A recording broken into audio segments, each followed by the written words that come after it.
sidang nomor 50 Itsus Tipikor 2013 oleh sama terdakwa Eko Zainal dibuka nyatakan adil. Surat jasa terdakwanya dinyatakan sidang.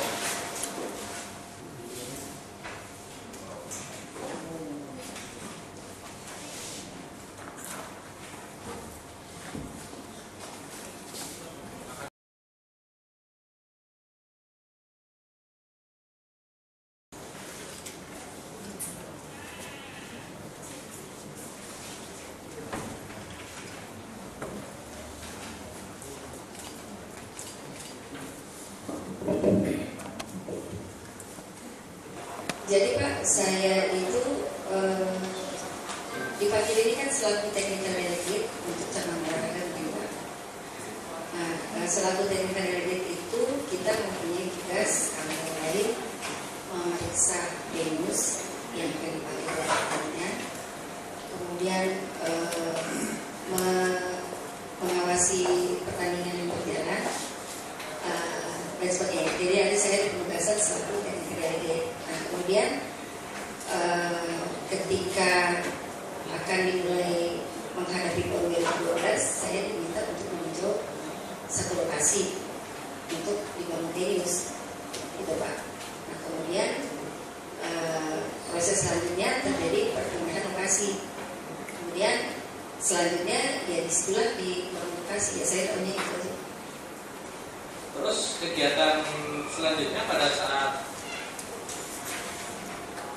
kapan saudara mengetahui adanya perubahan lokasi? Setelah tinjauan pertama itu kan kita tidak ada peninjauan lagi. Jadi waktu itu kan harusnya sudah ada mulai pembangunan. Kemudian beberapa bulan kemudian ternyata ada saya diberitahukan bahwa lokasi itu sudah tidak bisa dipakai, makanya harus dipindahkan ke lokasi lain. Nah, waktu itu kita diminta untuk meninjau lokasi lain karena yaitu Pak, beritanya bahwa itu tidak bisa dipakai untuk lapangan menembak. Jadi yang meminta dipindah itu bukan itu? Bukan Pak. Karena berkembang di persidangan selama ini, pemindahan itu atas permintaan orang KONI. Jadi yang mengatakan bahwa suara-suara dari tembakan nanti kalau misalkan ada pertandingan tembak akan mempengaruhi konsentrasi para atlet lain, cabang lain, misalnya renang atau atlet tadi ya, itu bukan dari Anda? Bukan Pak, justru saya membuktikan tidak mengganggu. Itu sebenarnya saya kurang paham. Itu kalau pertandingan menembak itu senjatanya ini olahraga Pak, bukan senjata militer. Jadi dia paling besar itu kaliber 32. Paling besar itu bunyinya kalau dari jarak 100 meter paling peletos gitu bunyinya Pak, tidak mengganggu. Kalau kita dekat, bunyinya mungkin agak keras, tapi kalau kita apalagi ada batasan dinding dan sebagainya itu suara tidak keras. Perubahan lokasi penduduk serta dapat olahraga mengganggu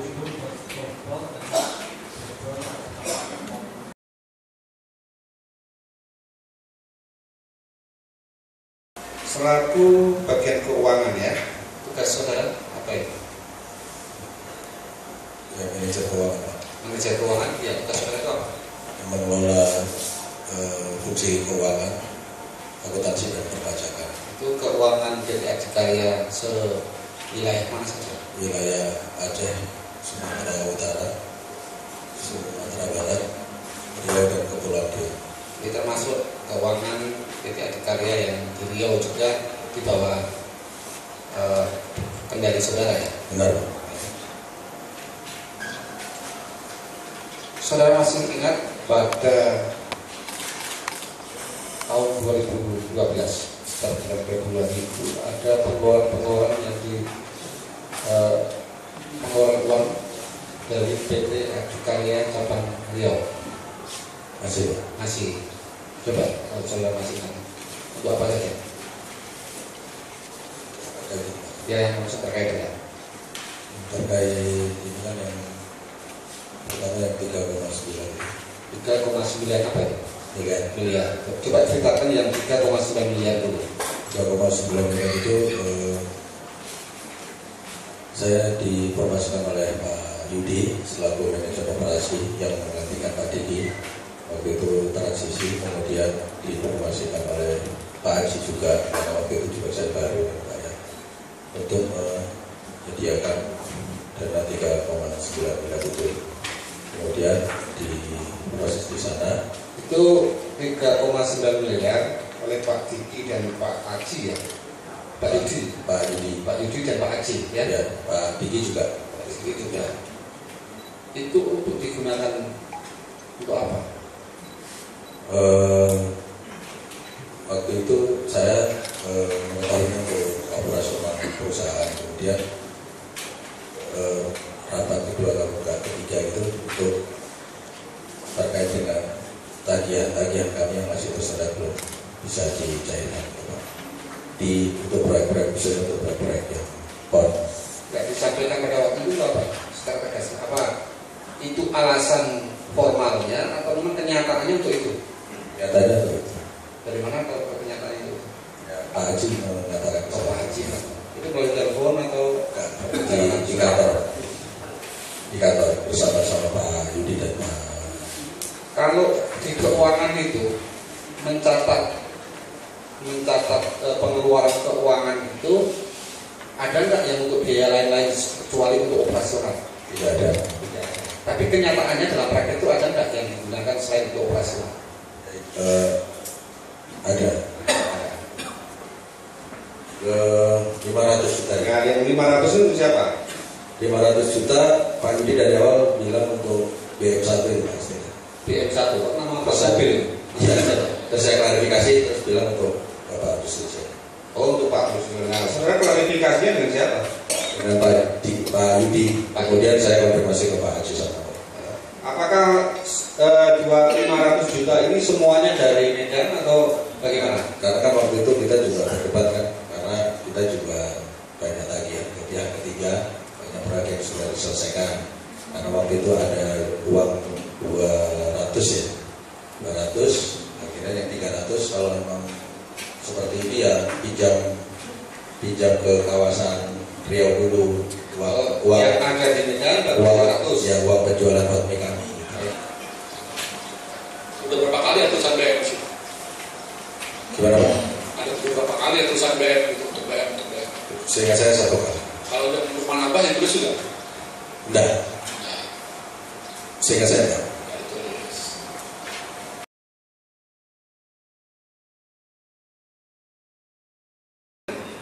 Sama sekali. Kalau peristiwanya saya ya coba yang seingat saudara peristiwanya bagaimana? peristiwanya waktu itu ya saya di rumah ditelepon suruh jemput ke bandara, dari bandara mampir dulu ke hotel bandara itu. Ya. Kadang waktunya tidak ingat ya. Iya, waktunya Ini saya ingatkan dalam BAD saudara pernah diperiksa untuk bukti ya. Iya, Pak. Penyidik pada tanggal 8 Agustus 2013, 8 April 2013. Ini keterangan saudara ya. Iya. Saudara tanda tangan ini. Dalam BAD nomor 11, saudara menjelaskan dapat saya jelaskan kronologi tugas saudara sebagai sopir Uber untuk mengantar saudara Lukman Abbas ke Hotel Sheraton pada Soekarno-Hatta sebagai berikut. Pada tanggal 22 Februari 2012, pada sore hari sekitar jam 18.00 saya diminta menjemput Pak Saudara Lukman Abbas di Bandara Soekarno-Hatta, Terminal 2. Selanjutnya saya jemput Saudara Lukman Abbas menggunakan mobil Toyota Harrier. Di dalam mobil Saudara Lukman Abbas mengatakan ke Sheraton Bandara Dulu. Iya. Iya. Orang sebelum jalan dari sini. Sini jalannya. Iya. Jadi dia langsung mendekati kamu Iya. ke arah tempat kamu duduk tadi. Iya. Bukan begini. Bukan langsung. Bukan begini. Bukan. Jadi langsung. Begini ya? Iya. Melewatin saya terus dia langsung ke kursi depan. Dia datang dari sini. Iya. Terus langsung begini. Betul. Masuk sini. Betul. Oh gitu. Betul seperti itu kronologisnya. Jadi bukan ngobrolan di jendela. Bukan. Waktu dia jalan, Iya. dia negor kamunya itu ketika sudah dekat kamu atau masih jauh? Udah dekat saya. Kamu, Iya. gitu ya. Iya Pak. Seperti itu. Waktu kamu kan nengok toh? Iya. Karena kamu kan kesana, dia kan dari sini atau Iya. kamu kan nengok ini. Iya. Kamu lihat kan dia jalan kan?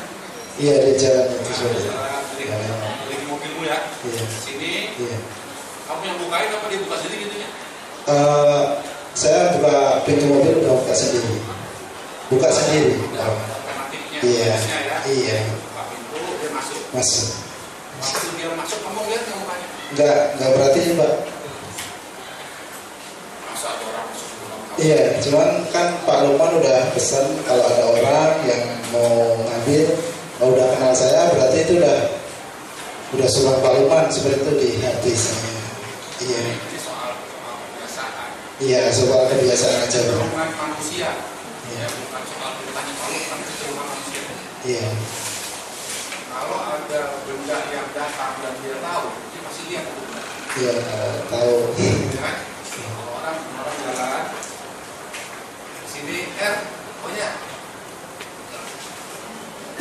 kan? Iya. Buka pintu, itu kecenderungan manusia.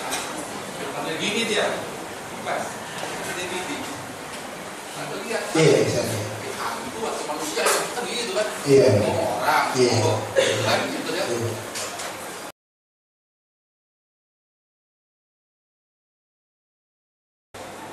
Ketika Pak Lukman Abbas akan menemui Pak Maha Muzakir, tetapi karena menurut saudara tidak ada, apa yang dilakukan Pak Lukman Abbas kepada saudara pada waktu itu?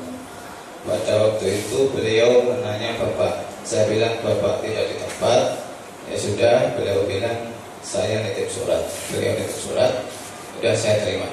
Tidak ada. Ya Pak. Terus tidak ada pertemuan lagi? Dengan saya Pak? Ya. Tidak ada Pak. Tidak ada. Benar itu? Tidak ada Pak. Saya konfirmasi ke Pak Lukman Abbas. Sepupu Pak Lukman Abbas ada di sini. Saudara saksi ya, Pak Lukman Abbas. Saudara pada waktu menjelaskan saudara ke ruangan Pak Maha Muzakir 3 kali. Ada 5 kali. Ada 5 kali. 5 kali ke ruangan Pak Maha Muzakir berapa kali ketemu dengan saksi? Saya rasa 4 kali ya. 4 kali. Benar itu 4 kali.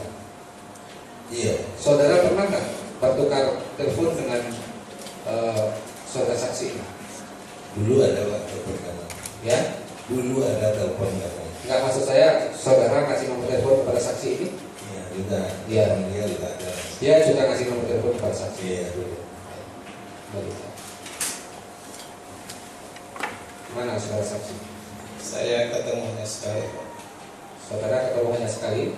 Benar itu? Iya Pak. Saudara mengenai tukar telepon? Barangkali pas hari itu juga Pak. Benar juga. Pada beberapa jam kemudian, ya, nyampe lah Pak Lukman sih, berapa saat itu dia nyampe di sana, diantar oleh supirnya. Dia menerangkan, dia sampai ke ruangannya Pak Muzakir, sampai dia di ruangan itu, atas itu.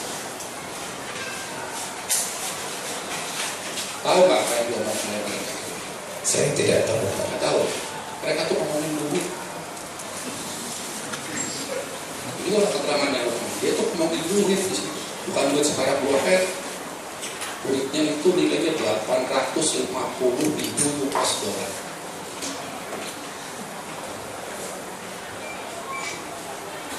Pernah lihat duit segitu banyak? Belum pernah. Ya, sama saya. Tapi yang ngomongin itu duit.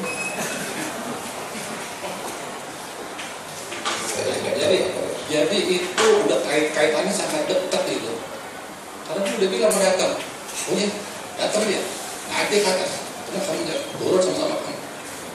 Dan itu benda itu adanya dalam penguasaannya si Harry. Dia yang jaga waktu itu. Kita sidang lagi nanti hari Rabu depan tanggal 12 sama kesepakatan untuk saksi ahli dari pihak Anda plus saksi ahli dari pihak umum sehubungan sama dengan si suaranya si Faisal. Ya, oke, demikian sidang